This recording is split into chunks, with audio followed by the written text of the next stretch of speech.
बेटियां हर क्षेत्र में कमाल कर रही है और अब बेटियां चूल्हा चौका छोड़कर हवाई जहाज से लेकर यूपीएससी जैसी कठिन पढ़ाई में अपना परचम लहरा रही है। सोनीपत की गरिमा गर्ग ने यूपीएससी में कमाल कर दिखाया है और जहां गरिमा ने यूपीएससी में 220 रैंक हासिल किया है, यह उन बेटियों के लिए एक मिसाल है जो चूल्हे चौके तक सीमित रह जाती है और अपनी मंजिल को जहन में रखकर आगे नहीं बढ़ पाती है।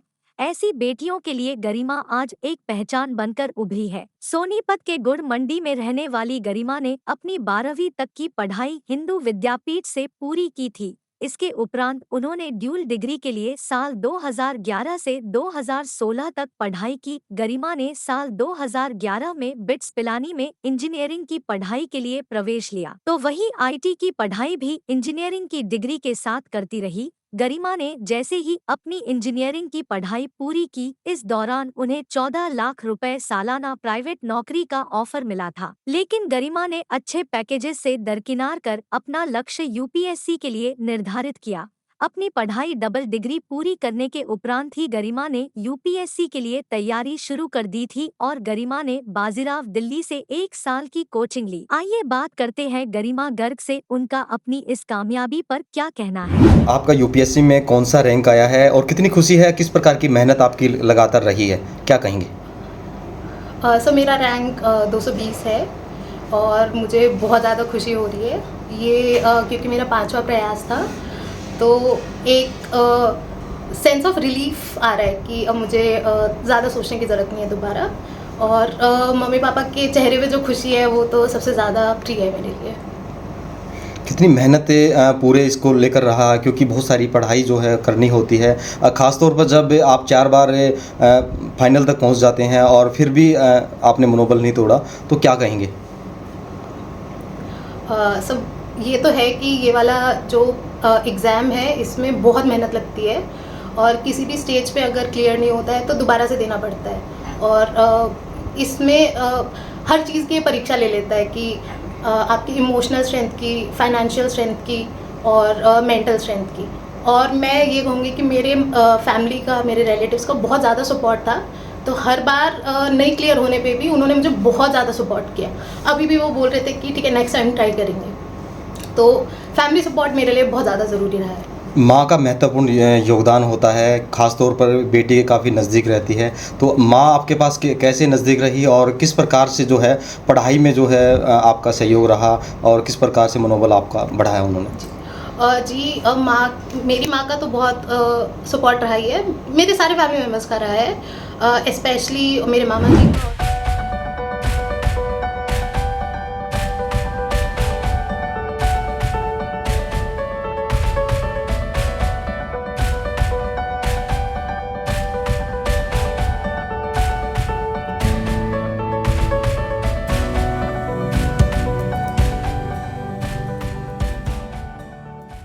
और मेरे चाचा जी का।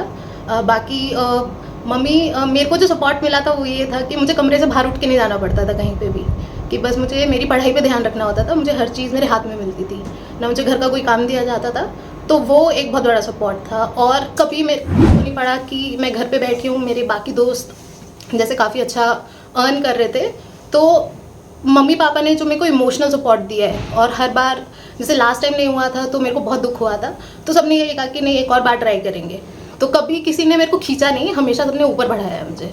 कितने घंटे की पढ़ाई ने आज जो है ये सफलता की ओर अग्रसर किया, आपको बढ़ाया है? कितना घंटा आप पढ़ाई करते थे? सब वो वेरी करता है, जैसे जब स्टेज पास आ जाती है, जैसे प्री का, मेंस का या इंटरव्यू का, तब 10 से 11 घंटे हो जाता था, नहीं तो नॉर्मली 6, 7, 8 कुछ भी होता था। तो ऑन एवरेज 8 to 9 आवर्स तो हो ही जाती थी पढ़ाई। प्री में कितनी बार और मेंस में कितनी बार आपने क्वालिफाई किया और उसके बाद क्या स्थिति रही? जी, मेरा ये 5वां प्रयास था। 4 बार मैंने प्रीलिम्स क्लियर किया है, 2 बार मेंस क्लियर किया है और इंटरव्यू इस बार क्लियर हुआ है। स्कूली शिक्षा आपकी कहाँ से हुई है? मैंने 10वीं तक तो हिंदू विद्यापीठ से किया था और 11वीं 12वीं में मैं कोटा गई थी आईआईटी की तैयारी करने के लिए, तो वो वहाँ की डीएवी स्कूल से हुई थी। जिस प्रकार से आपका रैंक आया है वह काफ़ी मतलब सराहनीय भी है और काफ़ी खुशी भी देखी जा रही है। जी। आगे किस प्रकार की रणनीति जो है आप अपने करियर को लेकर चुनने वाली हैं? क्योंकि कैडर चुनना होता है, बहुत सारी चीज़ें होती हैं उसमें, क्या कुछ? सब वो ऑलरेडी हो चुका है, मतलब हमसे इंटरव्यू से पहले ही वो फिल करा लेते कि कार्डर क्या फिल करना है, ऑप्शंस क्या फिल करने हैं, और जो मेरा रैंक है उससे मुझे आईपीएस मिल जाना चाहिए। तो फिर उसके बाद जैसे गवर्नमेंट के जो भी रूल्स होंगे, जहाँ पे ट्रेनिंग हैदराबाद में होती है, पहले मसूरी जाना होता है, उसके बाद हैदराबाद जाना होगा, तो जिस हिसाब से ट्रेनिंग होगी फिर आगे वो धीरे धीरे पता चलेगा। इस सफलता के पीछे किसको श्रेय देना चाहेंगे? मेरी पूरी फैमिली, मेरे मम्मी पापा, मेरे भाई बहन, जीजू, अभी भाभी आने वाली है नई, सबसे ज़्यादा मेरे मामा जी का, मेरी नानी का, मेरे चाचा जी, मेरे 3 चाचा हैं, तो उन्होंने मेरे को बहुत सपोर्ट किया है। तो मैं ये कहूँगी कि और मेरे पूरे मैटरनल साइड, पैटर्नल साइड, सब ने मुझे बहुत सपोर्ट किया, और मेरे नेबर्स ने भी मुझे बहुत गलती थी, तो वो हमेशा मेरे को एनकरेज ही करते थे। तो मैं ये कहूँगी कि सब ने मेरे को बहुत अच्छे से सपोर्ट किया। मम्मी के स्कूल के कॉलीग्स भी हमेशा ऐसे ही बोलते थे कि जब भी मिलते थे कि बहुत अच्छे से होगा आपका, तो सबका सपोर्ट रहा है। ग्रामीण स्तर पर बेटियों के लिए हालांकि काफ़ी रास्ते अब ओपन हो रहे हैं, उनके परिजन भी जो हैं उनको आगे बढ़ा रहे हैं।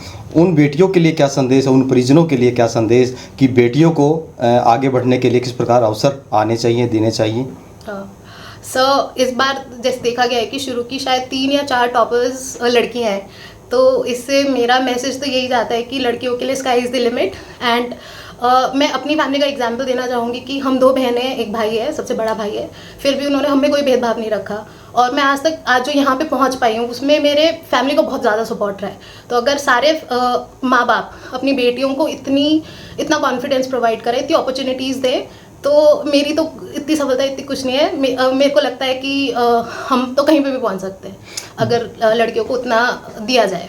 जिम्मेदारी इंसान को बड़ा कर देती हैं, ख़ासतौर पर आपको भी अब जिम्मेदारी बढ़ गई है, और बेटियों पर अक्सर जिम्मेदारी रहती हैं, लेकिन उस जिम्मेदारी को किस प्रकार से वहन किया और आज आप निश्चित तौर पर एक सफलता की ओर पहुँच चुके हैं, क्या कहेंगे?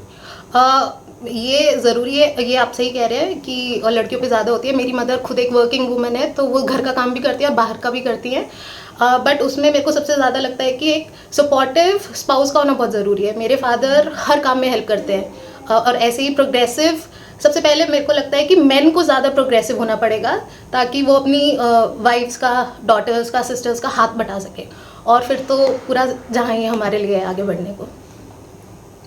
एक बार नाम बता दीजिए मैम। जी, मेरा नाम गरिमा गर्ग है, मेरे फादर का नाम श्री राधा कृष्ण गर्ग है, और मेरी माँ का नाम श्रीमती सुनीता गर्ग है।